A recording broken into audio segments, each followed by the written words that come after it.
I'm Mark, and I went and saw Infinity War again, and I gotta talk about it. Spoiler version.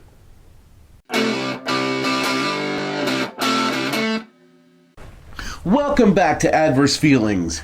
I'm Mark. I'm Heather. We all have issues, and these are some of mine.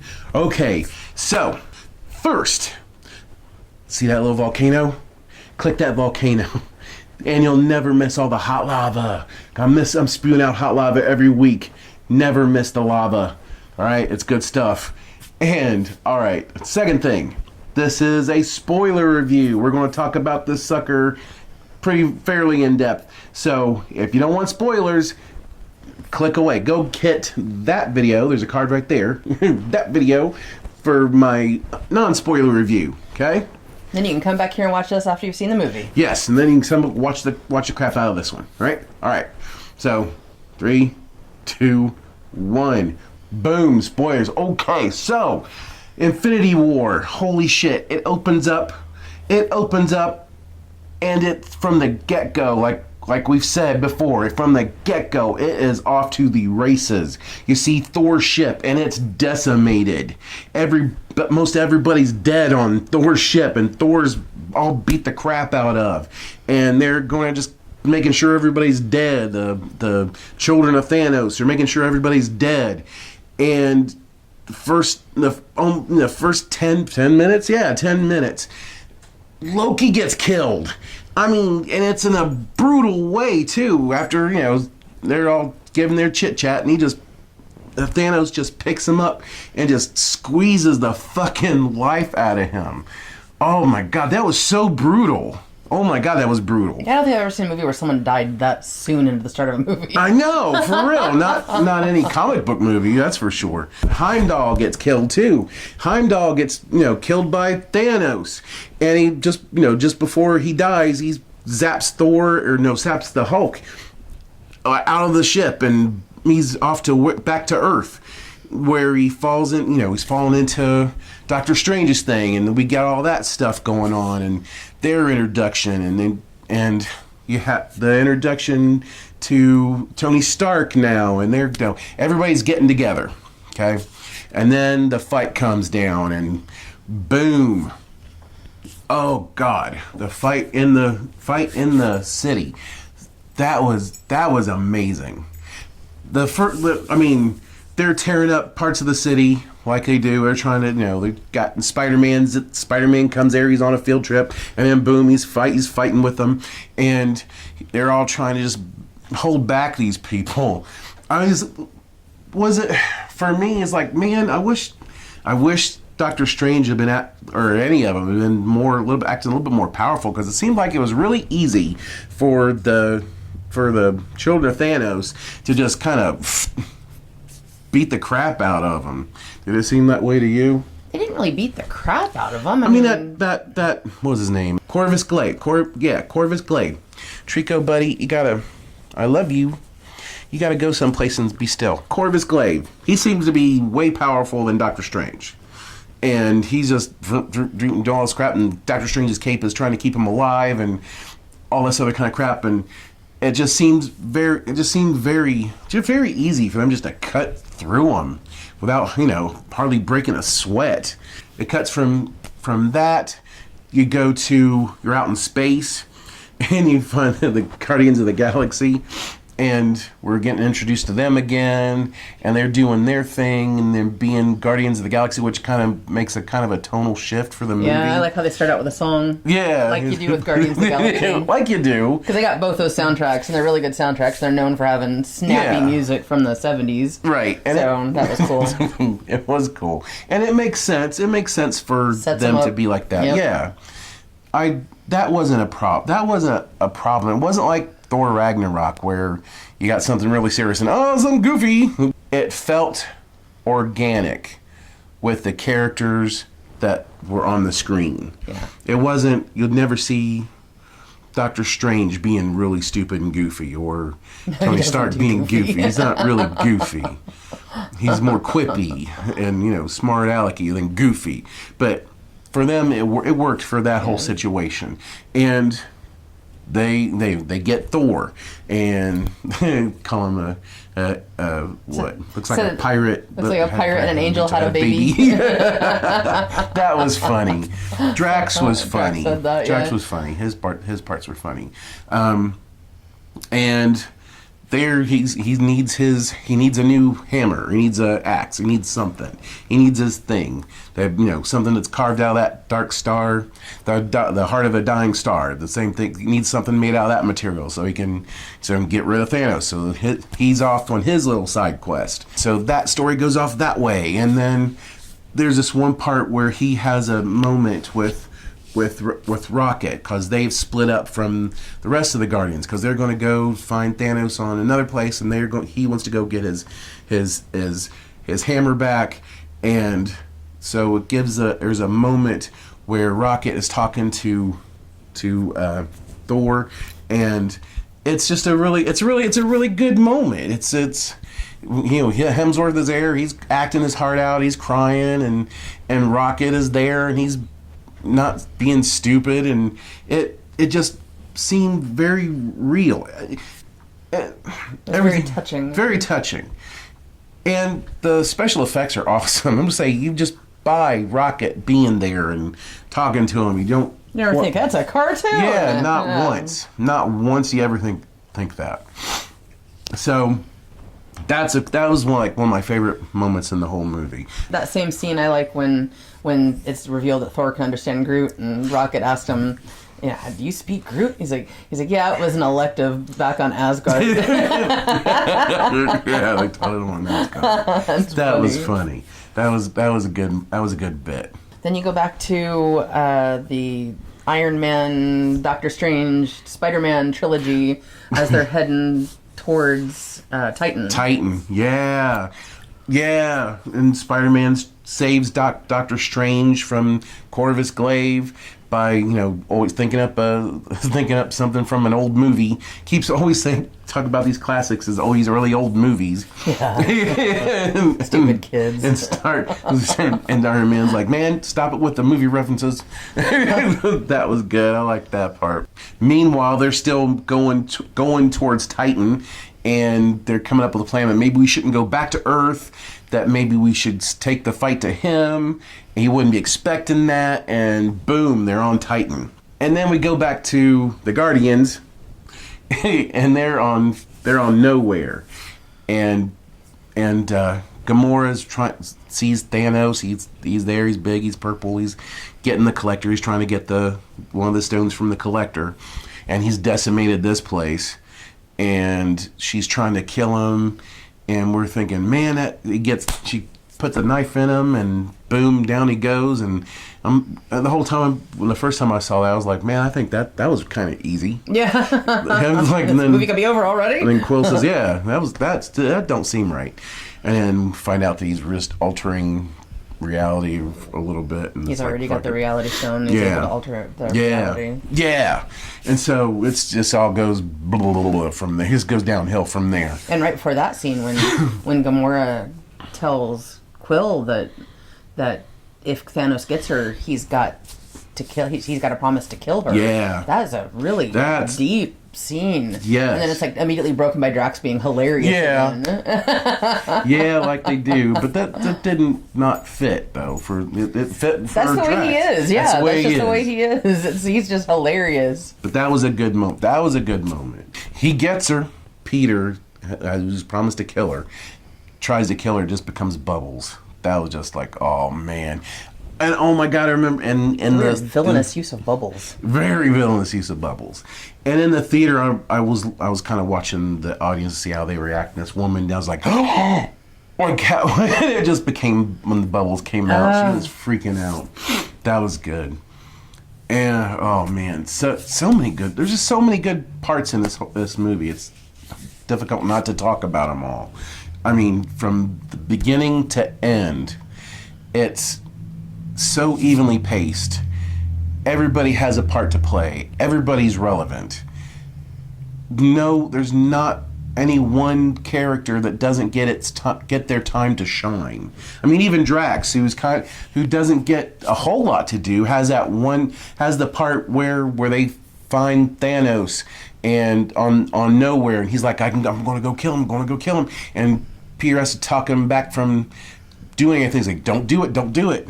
And then Mantis knocks him out and gives it all away. But everybody in it shines. And it's so fucking good. God is so good. Yeah, there's so much going on with all these different storylines, and then they converge and all this. Right. There's never a dull moment. It just jumps from, action scene to action scene to action scene to action scene. Yes. And it's not just action for action's sake. There's a reason. There's very good reasons for doing this. And you're with it. You buy into it every single time it's on screen. Every single scene, you're there. You're never out of it. Nothing ever took me out of the movie. And that was so good. That's one of the things I love about it. And after yesterday, I said, man, it probably is the perfect movie. It is. It's a perfect comic book movie. When the fight comes to Wakanda, when they're down in Wakanda and everybody's just getting together trying to save the Vision from getting that Mind Stone taken out of his head, when all that starts going down, and there's such a brutal thing. God, they let all those things, I don't know what they're called. They look like bugs with the four arms. Just keep coming. They just keep coming and keep coming. It's so fucking brutal and so real. And you're with it the whole time. Thanos gets the Mind Stone and starts blinking people out. Just says boom, right? And that was the worst. That was the worst. Even though. Yeah, you see they start to disappear, and you're like, oh, well, who was it? First it was Bucky. And then you saw the Falcon go. And then fucking, I said that you have to just quack me out on that. I don't often say that. I know. Black Panther leaves. I'm just like, no! We just saw his movie. You can't take him. It's okay, Chico. Yeah, it's okay. Chico. Just be still. The doggy is concerned. So everybody starts getting taken out, and it's just brutal. And the worst is Spider-Man. Spider-Man, he dies because he dies slow. He dies slow, and it's like something that happens gradually to him, probably because of that iron spider suit or something. I don't know, but I don't want to go. It was like watching the 10th Doctor transform all over again. Kinda, yeah. And it was sad. It was beautiful, and Tony Stark's there, just helpless and watching it, and you buy every second of it. Yeah, you can tell he's gonna have survivor guilt. Yeah, like you can see it on his face. Yeah, you can see it. And in the end, just Thanos is just he goes back to his whatever planet he was on. We don't know what planet that is. Wherever he's living these days. He's living, and just sitting there watching the sun come up, and he feels better, or he's did what he wanted to do. But, man. And when we watched it the second time today, first time it started showing people that, die. It was just like, oh, there he is again. Yeah. Oh, there's he's gonna die. Then the second viewing, you start to feel. I was like, oh man, you're gonna get it. You're gonna get it. It's just sad. It's like, when we finished, coming. Yeah, when we finished watching it yesterday, my main feeling was, damn. And then today, after it ended today, it was just sad. It's like, oh, it was just sadness. It wasn't the initial shock is gone, and now it's just like it's like the stages of mourning. You're in the acceptance level. After you watch it the second time, you're just like, that's just sad. It's so sad. Thanos as a villain. He is probably the best Marvel movie villain that's ever been on screen. Not even probably, he is. I want to say, well, as a character, he's awesome. He's awesome. Killmonger and Loki. Those are there's a big three. They'd be that. Killmonger was a good villain. Yeah, you could identify with his struggle. Yeah. With what he was thinking. He could buy into it a little bit. But he didn't come in until the end. Thanos was in there all the way through. He was a fully developed character. You got to know his backstory really well. Yes. You can see where he's coming from because he's got a point. We can only fill up the planet with so many people before we start using up our resources, and we can see what's happening with climate change and stuff here. Right. That we do have too many people, and you can understand where he's coming from, that if we were to have a worldwide plague, it would probably be better for the planet. Not better for the human race, but it's like with the plague in Europe, that's what... I've read that if that hadn't happened, Europe wouldn't have been able to bounce back and thrive after that, because there were just too many people, conditions were filthy, it was disgusting. Like the Black Plague? Yeah. And he saw it happen with his own home planet, so he's seen firsthand what's going to happen. So he's got this really weirdly crooked, altruistic plan. Vision. He's not going to... He knows this isn't something he's doing for personal gain. No. He's not looking for treasures. He's not looking for any power beyond being able to kill half the population. It's not going to gain him any personal power or gain. Nope. So he sees himself as a crusader. Yeah, more or less. He's on a crusade he thinks he's saving the universe by doing this. Which is, Christ. It's hard to argue with. And he's willing to kill his own daughter. Oh yeah, when he takes out Gamora to get the soul stone. I mean, he has to think about it, and he's like, and man, that's another thing about him. He never not buy that's someone standing there, big purple, all of that. Yeah, you don't ever think this is computer generated. Yeah, that's not. He's a character, right? He just like Captain America. He's a character. He's there. Yes. For all intents and purpose. Yes, and when he's standing there and he's got to think, he thinks about it. When the Red Skull, oh my God, the Red Skull, fucking hell. The Red Skull shows up. Oh my God, that made me so happy. So when Thanos and Gamora get to Vladimir, I can't, that sounds like Boromir from Boromir. Yeah, that's what it sounds like to me. When they get to this planet, they're looking for the soul stone. She knows where it is. He doesn't. So they're there, and they come across this like a ghost, and it's talking to him. And I'm sitting there thinking, man, that voice sounds familiar. And when gets down, takes its hood off, and it's the Red Skull. Like, holy crap, that was amazing! Like, oh my God, yes. He takes him up to the altar or whatever this is. He tells him, you have to sacrifice something you love. It takes a high price. He's like, well, and so Thanos starts laughing at him. He's thinking about it, and every time, and as he's standing there thinking about it, he starts to cry. See tears just start coming down. He's like, "What are you crying for? There's nothing you love." He's crying not for himself. And he looks at her and he starts just walking towards her. That whole scene is powerful. Every emotion is on the face. Every bit of him coming to this decision, you can read it on his face. And that's amazing. And he just takes her and he throws her off that cliff. And boom. Well, he thought, one thing I caught the second time. That was crazy. Yeah. The second time through, that I didn't catch the first time through, when in the throne room, and she says she hates that chair, and he said he hoped one day she would sit on it. So she's his heir. Of all his children, to be, yeah. she was supposed to be his heir. Yeah. So he killed his own heir. Yeah, he loved her. I've never seen any movie that I can think of where the villain was so thoroughly delved into. He was at the forefront of the entire thing. Yeah. Not like, think of other superhero movies, the villain's just kind of in the background most of the time. For the most time, except for the Netflix the villains, like the Kingpin. Kingpin's like the best villain up until now.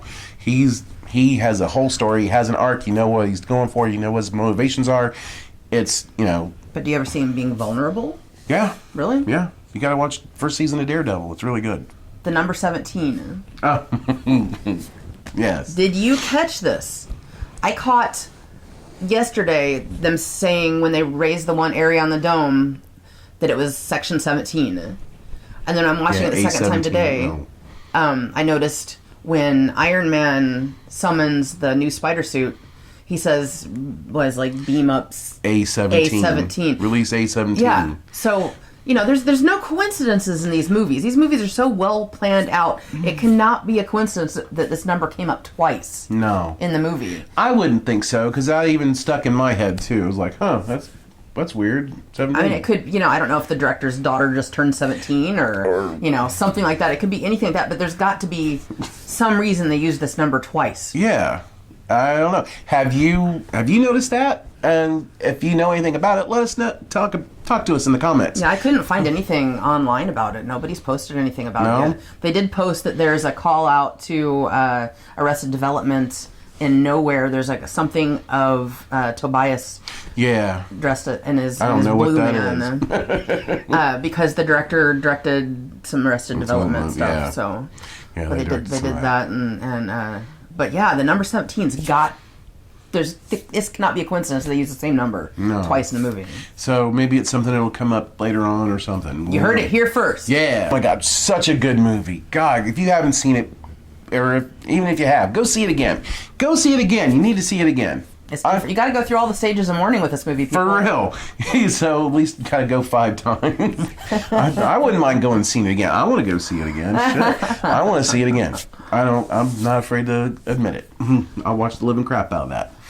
It was packed. Yesterday when we saw it, there were maybe 10 people there. It was a 4 p.m. showing. Yeah. And today, it was a 1 p.m. on a Saturday. Packed. Everybody and their brother was there. Packed. I mean, there were very few empty seats, if any, in there. It was amazing. It was pretty cool. I was kind of worried yesterday that this wouldn't make that much money this weekend, but nope, I was wrong. Lots of people. Yeah. Awesome. All right. So, next week, I'm very excited about it because I finally get to see the birthday surprise thing that I didn't get to do on my birthday next week. It's kind of a delayed thing. What? We're going to have a special travel edition of Adverse Feelings. Yes. Special travel edition. So you're going to want to watch that. And I will see you later.